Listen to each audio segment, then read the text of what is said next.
Rew rebazın xabatın saziyên sivîl dezgehên sivîl diwan warad û warên din da em ê gelek nîqaşa dîsa bi hev re bimeşînin.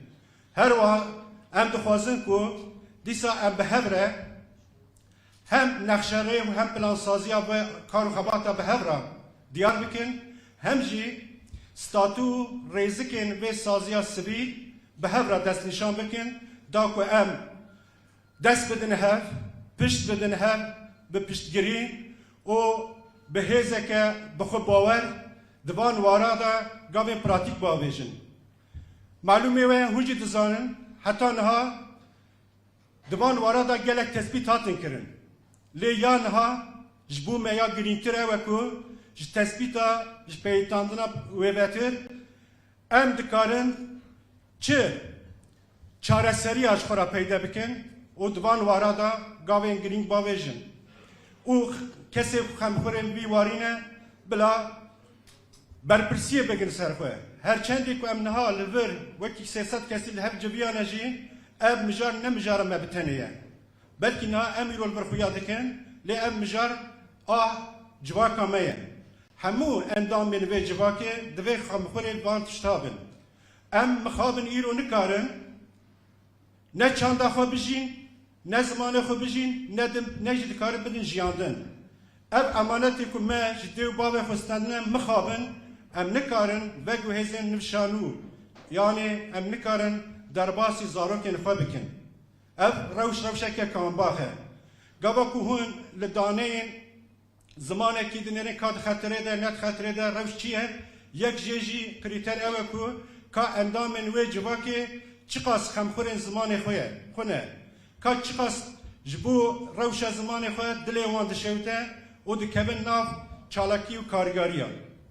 Ji ber vê yekê me xwest em komxebetika wiha komcîneka we berfiretir dar bixin ji bo wê armanca em îro li ba hebin, bihatina we em bawer dikin ku em ê hîn xurtir bibin, gavê hîn pratik biavêjin û em ê karibin rêber vê rewşa asimilasyonîst ya xeternak ya dilsozjîner bigirin.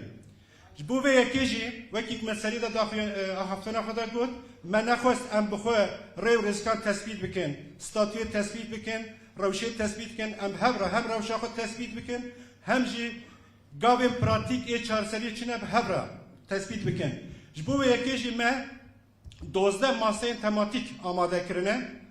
Ev 12 maseyê tematik ew ê di nav xwe de li hev bicivin, pirsa çi û çawa ji hev bikin, moderatorek heye, nîşegirek heye, ew ê mijarê duwarê wan da wan ve alakadar bi xwe tespît bi wekî rapor amade bikin her mase. Paşê ew ê hemî ew bigîjin ser hevûdin û ji bo me bibe nexşereyek, bibe plansaziyek û piştre jî em ê bi hev re dîsa biryar bidin bêka di rojê pêş me da divê em çi bikin, ji çi dest pê bikin û çawa dest pê bikin. Ez dixwazim hinek behsa van masaya bikim, wekî masaya weşangera, masaya nivîskaran, masaya çandê, masaya hunerê, masaya akademisyen û sosyolingwîstîk, masaya hukuk û mafan, masaya saziyên jinan, masaya saziyên zarokan, masaya karsazan, divan 12 wara da me ew kiriye, ji van ne masayê me li virin di vê salonê de ne, sê jî li derveyê salonê ye, masaya ziman û perwerdeyê li kata jor ya ku em lê xwarinê dixwin, masaya ne şaşbin ya hunerê belê li hember e û masaya çandê jî qatek li jêrê ye, li ser masaya anketek jî heye, em ji we dixwazin ku wê anketê jî dagirin, her wiha bername heye û pêdiviyê we ser masa amade ne, cardin el ser navê sekreteriya torê, desteya şêvrê, hemû kesên ku kar û xebat kirine keda wan gîştiye, spasiya xwe pêşkêşî we beşdarên hêja dikim, bêhêviya ku em piştgirî bidin hevê û bi hev re xurt û serkeftîtir bin. Zor spas ji bo hatina we, mala we hemiya be.